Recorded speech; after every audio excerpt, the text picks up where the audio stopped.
The words hit me like a slap across the face. "You only take care of me because you want my pension, Nadia." My grandmother's voice trembled with rage as she pointed a shaking finger at me across her living room. 20 relatives stopped mid-conversation, their whispers dying as every eye turned toward us. I stood frozen, a dish towel still in my hands from washing her lunch dishes, my mind struggling to process what I'd just heard. 4 years. 4 years of feeding her, bathing her, sitting up through endless nights when pain kept her awake. 4 years of sacrificing everything to care for the woman who'd raised me after my parents died. And this was what she thought of me. "You think I don't see your greed?" she continued, her face twisted with contempt I'd never seen directed at me before. My aunt's voice cut through the stunned silence. "I always suspected it. Why else would she give up her life like that?" The room erupted in murmurs, heads nodding in agreement. My uncle crossed his arms, satisfaction gleaming in his eyes. My knees went weak as my grandmother's hand rose, pointing toward the door. "Get out of my house!" The room spun.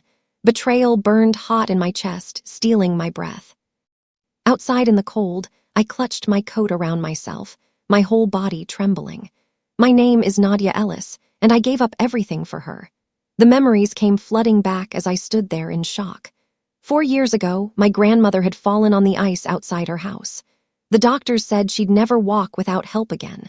While the rest of the family visited once and disappeared, I'd quit my job as a marketing assistant. I'd ended my engagement to Marcus, who couldn't understand why I'd choose her over building our life together. I'd packed my apartment and moved into her spare bedroom, becoming her full-time caregiver. I cooked meals she could actually eat with her diabetes. I helped her to the bathroom at 3 in the morning. I read to her when her eyes grew too weak for books. I held her hand through doctor's appointments and sat beside her bed when nightmares woke her. I thought love meant duty. I thought sacrifice meant family. But standing outside her house, shivering as relatives' cars filled the driveway for what I now realized was an intervention against me, her words replayed in my mind like poison. 4 years of my life, and she thought I was after her money. I went back inside only to gather my things. My uncle intercepted me in the hallway, leaning close with a smirk that made my stomach turn. "Guess your plan didn't work, huh?"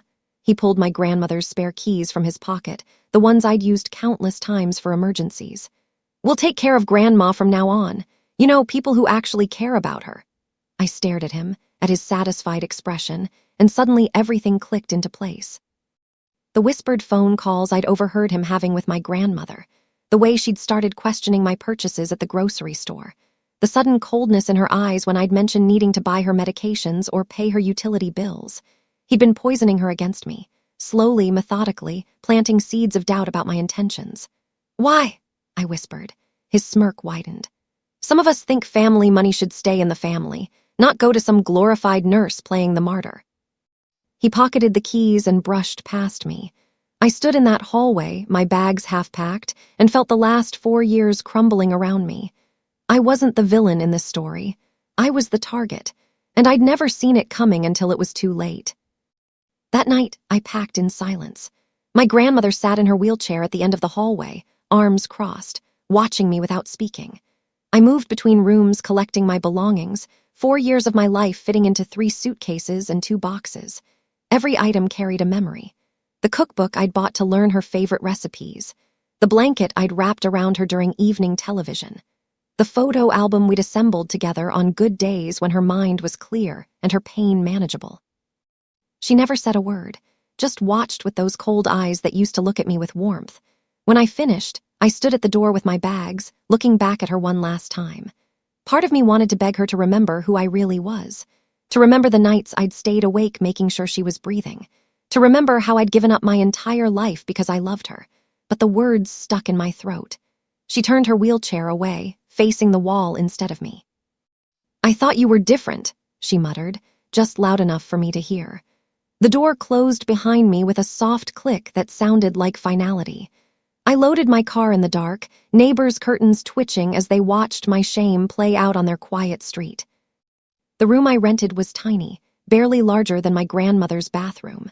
I sat on the thin mattress and let the tears come, 4 years of exhaustion and heartbreak pouring out in ugly, gasping sobs. The silence felt heavier than her accusations. I'd grown used to the constant noise of caregiving, the monitors beeping, the television playing her favorite shows, her voice calling my name at all hours. Now, nothing, just crushing, suffocating quiet. I replayed every moment of that afternoon, searching for signs I'd missed. How long had my uncle been working against me? Weeks? Months? How many small lies had he whispered to turn her love into suspicion? My phone sat silent on the nightstand. I checked it obsessively, hopping for messages. An apology, an explanation, someone in the family believing me, but no one reached out. Not my cousins who'd praised my dedication. Not my aunt who'd thanked me for shouldering the burden. Not a single person from that room full of relatives who'd watched me get thrown out. They'd all chosen to believe I was a gold digger, that I'd spent 4 years playing a long game for an elderly woman's modest pension. The betrayal cut deeper than anything I'd ever felt. I'd lost my grandmother, my family, and my faith in love itself, all in one afternoon. Desperation pushed me back into the workforce. I took a job with a home care agency, becoming a professional caregiver for strangers' grandparents. The irony wasn't lost on me. The agency assigned me to multiple clients throughout the week. Most were kind, grateful for the help in ways my grandmother never was. Mr. Patterson always had jokes ready. Mrs. Wu taught me to make dumplings between her physical therapy sessions. But my favorite was Mrs. Corwin, a widow with sharp wit and soft hands who reminded me painfully of my grandmother if my grandmother had ever said thank you. Mrs. Corwin noticed my sadness immediately. "What happened to you, dear?" she asked during my second visit. I deflected, focusing on preparing her lunch. But she persisted gently, and eventually I told her everything. She listened without judgment, her wrinkled hand patting mine when I cried. "Some people," she said softly, "are so afraid of being abandoned that they push away the ones who'd never leave. Your grandmother lost something precious because of that fear." Her words were kind, but they didn't erase the pain. Still, caring for Mrs. Corwin and others gave me purpose again. I found meaning in small acts of service that were acknowledged and appreciated. It wasn't the same as family. But it was healing, slowly teaching me that my worth wasn't defined by my grandmother's rejection.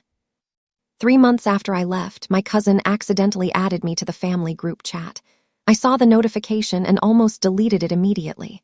But something made me open it, scrolling through weeks of messages I'd never seen. What I read made my hands shake. Guess Nadia finally showed her true colors. She was always after the money, wasn't she? Just waited until Grandma was vulnerable. Good thing Uncle caught on when he did. Message after message, my family dissecting my character, agreeing I'd been a fraud. People who'd known me my entire life, convinced I was a villain by a man who'd barely visited his own mother before I left. I wanted to scream at them through the screen, to defend myself, to explain what really happened. Instead, I took screenshots of every message. Not for revenge, though anger burned hot in my chest, but for proof. Proof that this had happened. Proof that I wasn't crazy or oversensitive. Proof that an entire family could turn on someone they claimed to love based on whispers and lies. I left the chat without saying a word, but I saved those screenshots in a folder labeled "Never Forget," a reminder that some betrayals run deep enough to change you forever. That night, I cried until I had nothing left.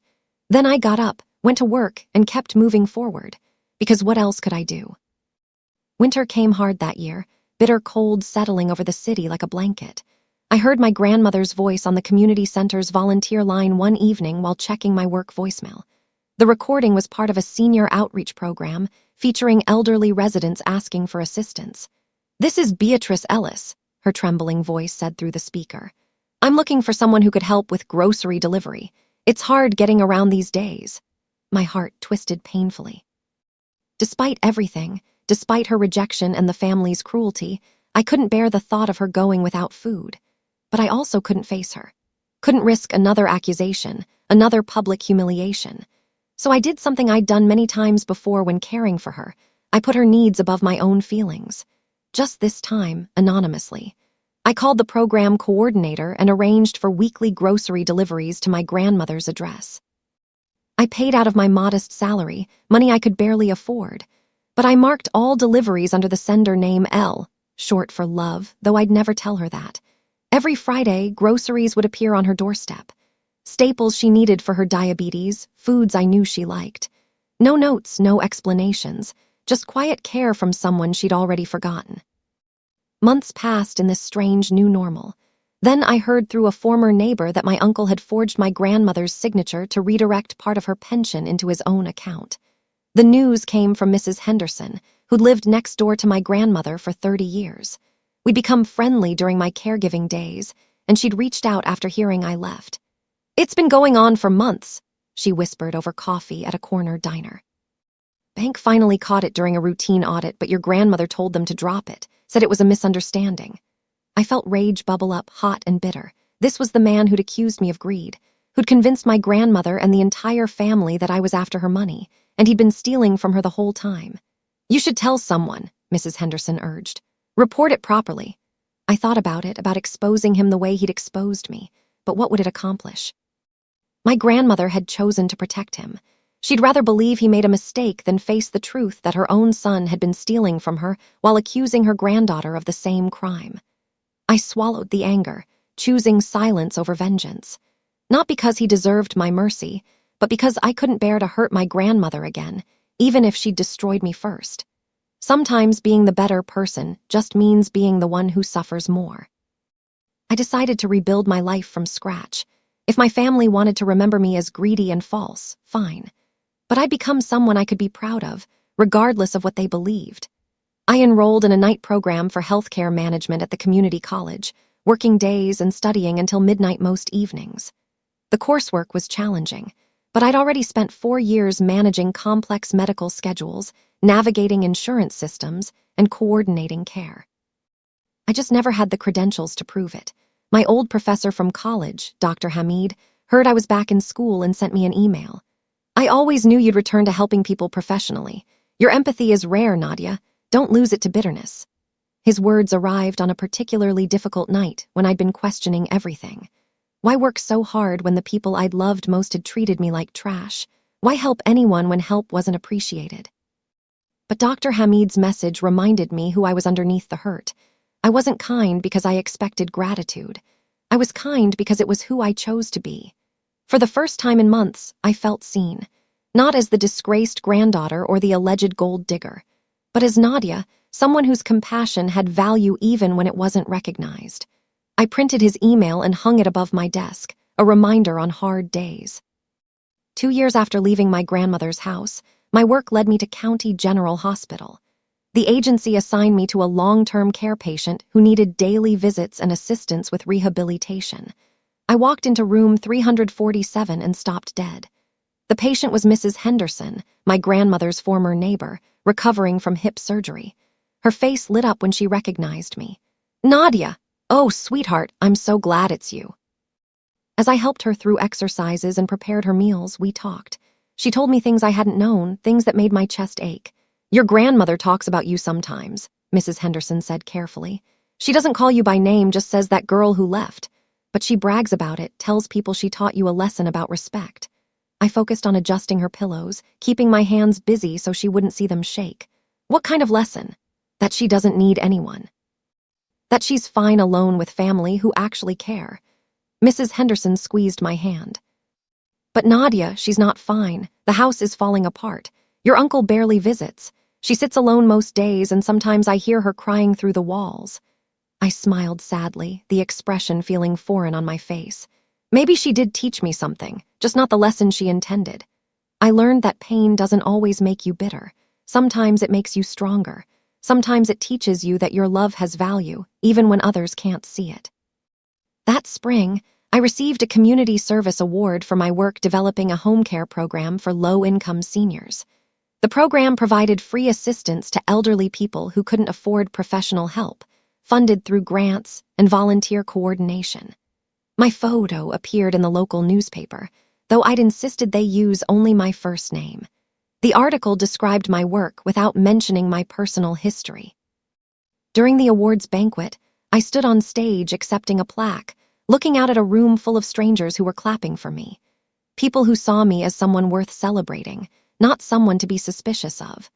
The program director mentioned during her speech that our services extended throughout the region, including my grandmother's town.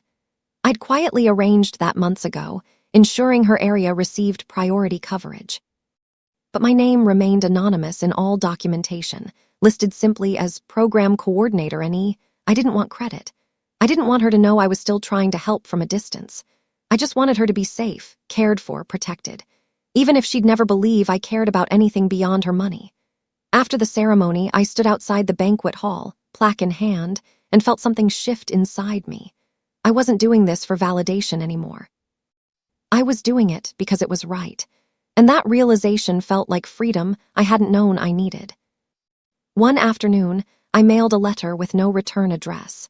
Inside a plain envelope, I included a single piece of paper with one sentence written in my careful handwriting.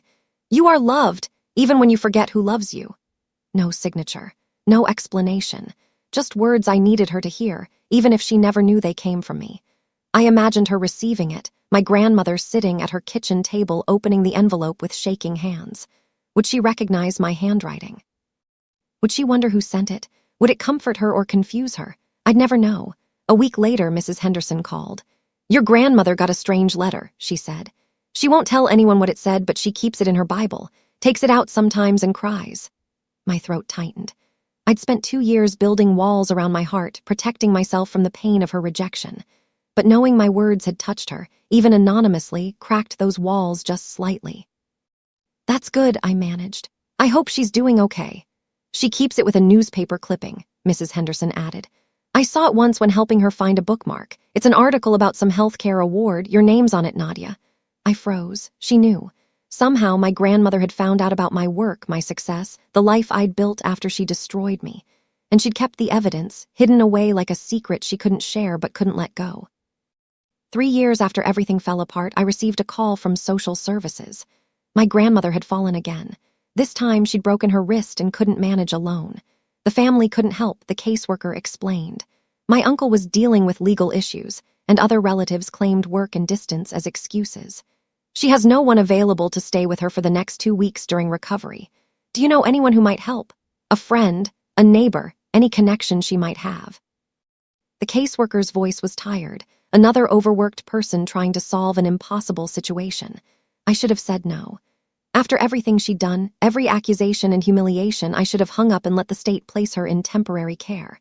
But the image of her lying alone in pain with no one who cared enough to help broke something inside me. "I know an organization that can help," I said carefully. "I'll arrange for someone to provide care. No charge." "That's very generous." "Can I ask who's sponsoring this?" "It's anonymous community service. Just tell her someone cares." I hung up and immediately requested assignment to her case myself, through the agency. I'd volunteer my time, outside regular hours, to care for the woman who'd called me greedy and thrown me out. Because despite everything, I couldn't let her suffer. Not when I had the power to help. When I arrived at her house the next morning, my stomach churned with anxiety. 3 years had changed me. I'd lost weight from stress and long hours, cut my hair short for practicality, aged in ways that went deeper than appearance. I wore my agency badge and carried my professional medical kit, looking nothing like the exhausted granddaughter she'd known. My grandmother was sleeping when I entered using the key the caseworker had given me. I stood in the doorway of her bedroom, looking at her frail form under the covers, and felt my heart crack. She looked so much older, smaller somehow, more fragile. The fierce woman who'd raised me after my parents' accident had diminished into someone I barely recognized. When she woke, her eyes focused on me with confusion. "Who are you?" "I'm Nadia from Community Care Services. I'll be helping you during your recovery." Her brow furrowed. "Nadia, that's my granddaughter's name, though she's gone now." I busied myself checking her medication schedule, keeping my voice steady. "That's a lovely name. I'm sure she was special." My grandmother's expression softened slightly. "You remind me of someone," she murmured, studying my face. "Someone who?" She trailed off, uncertain. I smiled, though it hurt. "Someone who loved you, maybe?" She nodded slowly, drifting back to sleep. I sat beside her bed, holding back tears, and began my work. Days turned into a week, then 2.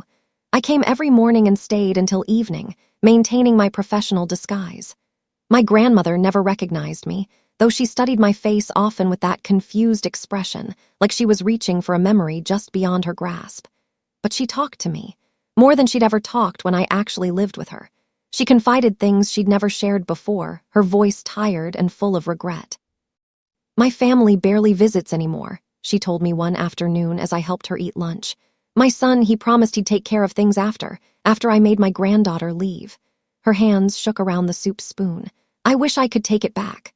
I focused on cutting her sandwich into small pieces. Take what back?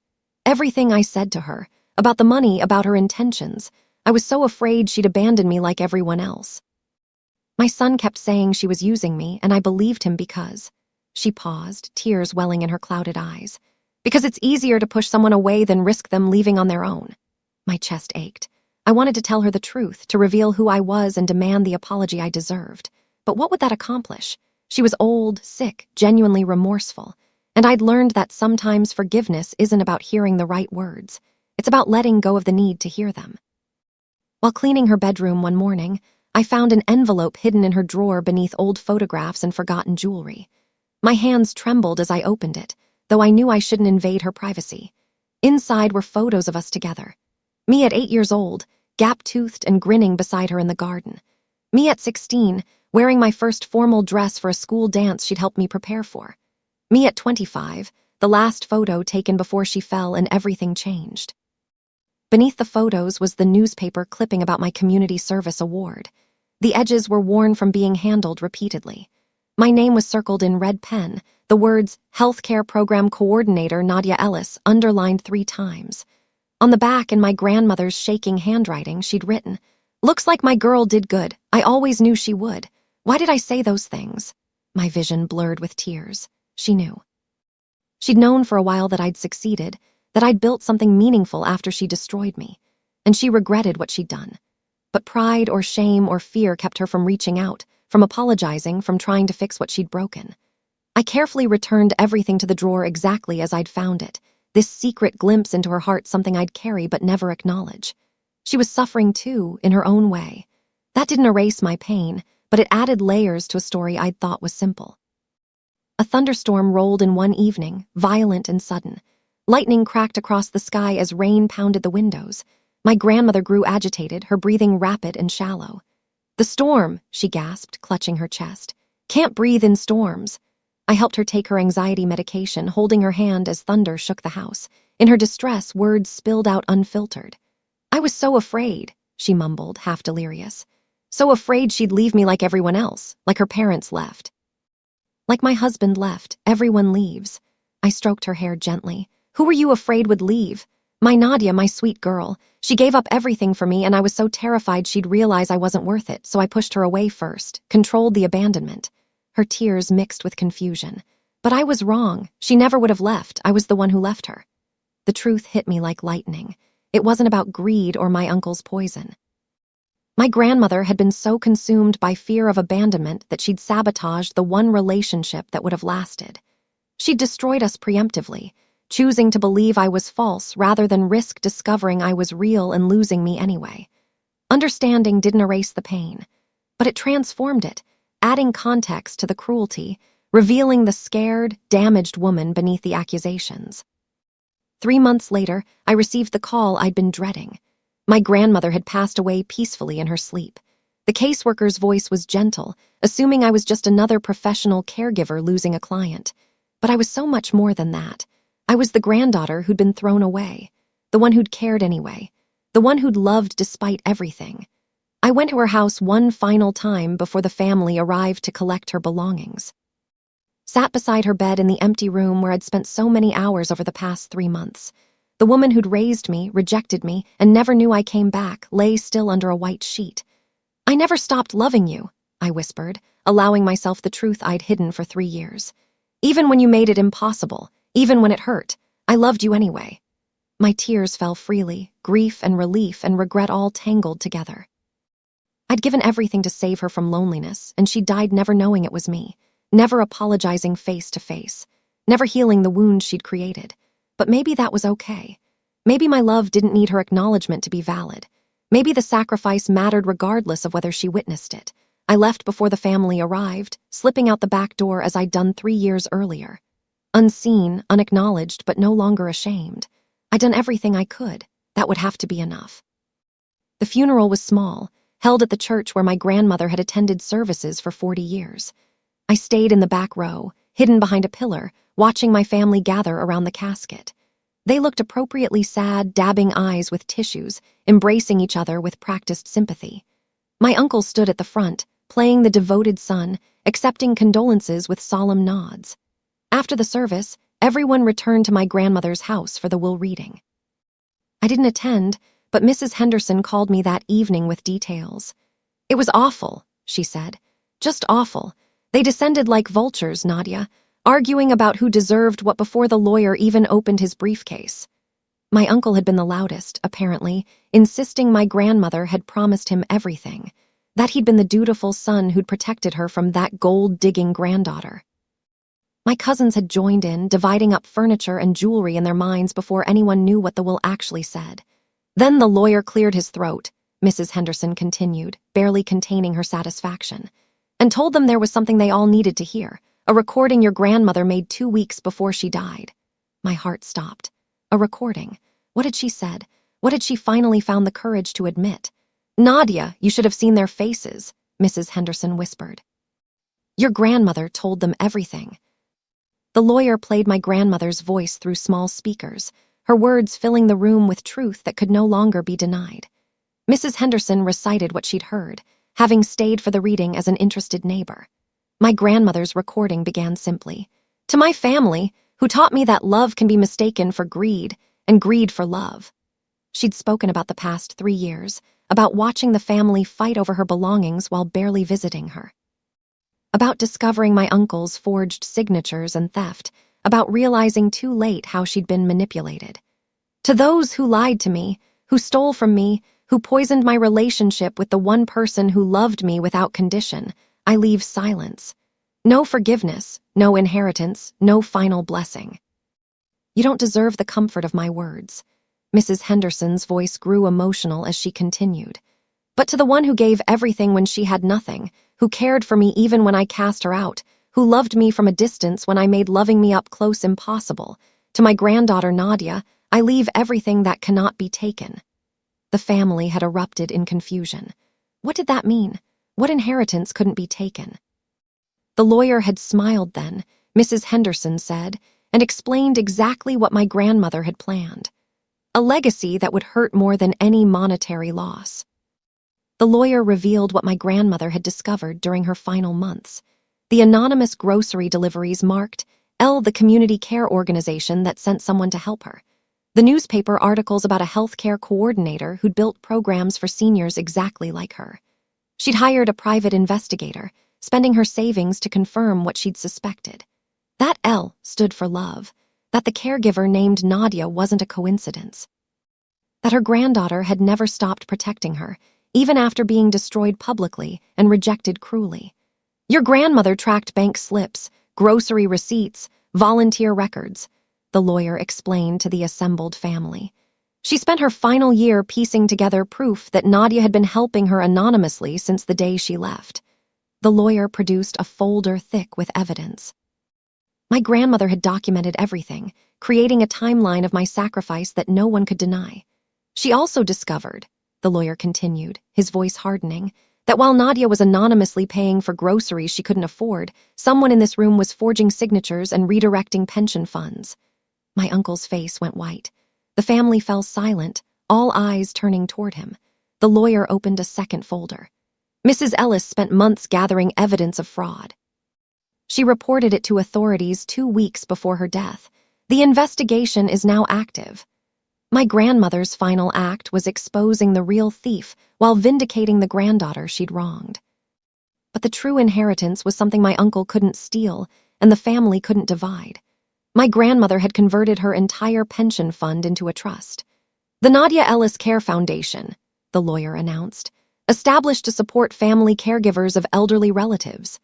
The foundation would provide financial assistance, respite care, and counseling to people like me, people who'd sacrificed everything to care for aging family members. People who were often accused, underappreciated, and abandoned by the very relatives who should have supported them. The foundation will operate in perpetuity, the lawyer explained, funded by your grandmother's pension, her savings, and the proceeds from this house once it's sold. Every dollar will go to helping caregivers who give without recognition.